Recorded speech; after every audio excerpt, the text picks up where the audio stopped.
All right, let's dive in. In this explainer, we're going to talk about what it means to go way beyond just, basic self-improvement. We're talking about building a truly integrated system for your life, moving from just being a player who's reacting to the game to becoming the architect who actually designs the whole system. But let's be real for a second. Most of the time, the journey feels a lot more like, well, like this. The source material has this brilliant name for it, the Emojiverse. And it's that hilarious, totally frustrating, and kind of chaotic gap between our grand plans for enlightenment and the messy reality of just trying to make it through the day. I mean, you know the feeling, right? You decide you're going to be this integrated builder. You get an IKEA bookshelf and you're thinking, oh, I'm not just putting together furniture.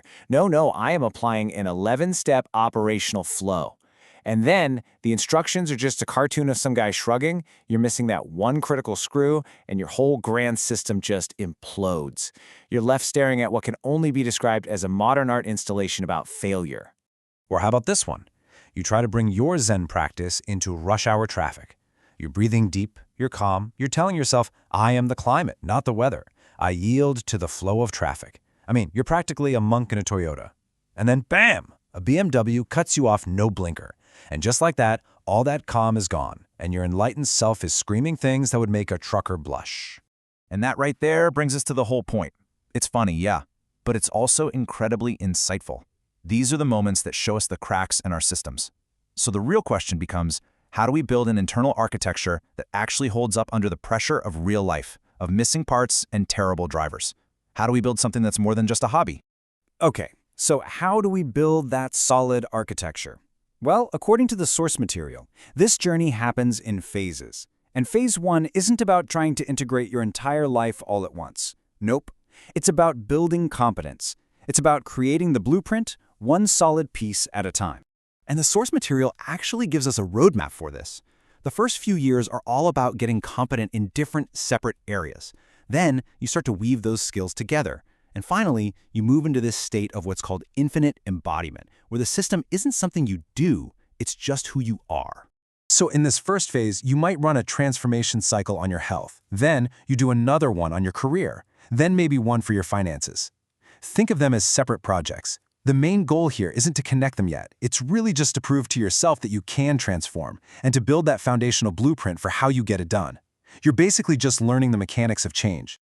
So once you've built those individual pillars of competence, what happens next? Well, we enter phase 2, integration. And this is where the real magic starts to happen. Because after you build strength in these separate silos, the walls between them just start to dissolve. You basically shift your whole way of thinking. You go from seeing your life as a bunch of separate apps on your phone. The health app, the career app, the relationship app, each with its own bugs and updates. And you move towards an integrated model, where you realize every single part of your life is actually running on the same core operating system. And this is that huge aha moment of phase 2. You suddenly realize that the discipline you forged in the gym is making you more focused at work. The systems thinking you use for your finances is helping you structure your creative projects better. It's not about learning a new process every time anymore. You're just applying the same core architecture everywhere. Now, what's so cool about this is how it all starts to connect. These skills and mindsets that used to be separate start forming this powerful, interconnected network. And this network begins to produce what are called emergent properties. Basically, new abilities that you didn't have in any single area, but that pop up from the way they all combine. It's like 1 + 1 = 3. So, what happens when this whole integrated network gets fully up and running? Well, you enter a state of peak performance that the source material calls saturated synergization. And yeah, I know, it sounds a little bit like a futuristic energy drink, but it's actually a really profound state of being. In this state, everything is feeding everything else. Your skills start amplifying your opportunities, which then amplify your confidence, which in turn amplifies your skills even more. The system isn't just working, it's compounding, it's snowballing. The whole thing becomes exponentially greater than the sum of its parts. So, what does this actually feel like? The source material puts it perfectly. It's this unified awareness. You're not splitting your attention anymore, between doing the thing and observing yourself doing the thing. Instead, you are simultaneously in the moment with total immediacy, and you are aware of the moment with total clarity, both at once. So how do you get there? Well, it's through a process the text calls pre-cohesive curation. The best analogy is a professional musician. They've practiced their scales for thousands of hours, so their fingers just move automatically. That frees up their conscious mind to stop thinking about the notes and start feeling the music, connecting with the audience, and listening to the band, all at the same time. You do the hard work up front to make the mechanics automatic, so you can operate at a much higher level when it really counts. This state of saturation then leads us right into the final phase. This is where you stop consciously building the system all the time, and you really start to embody it. This is the big shift from doing to being. And the source material describes this with this really beautiful, almost poetic equation. It captures a deep truth. Each new transformation you make isn't just another brick you're adding to the wall. No, it's amplified by the entire structure you've already built.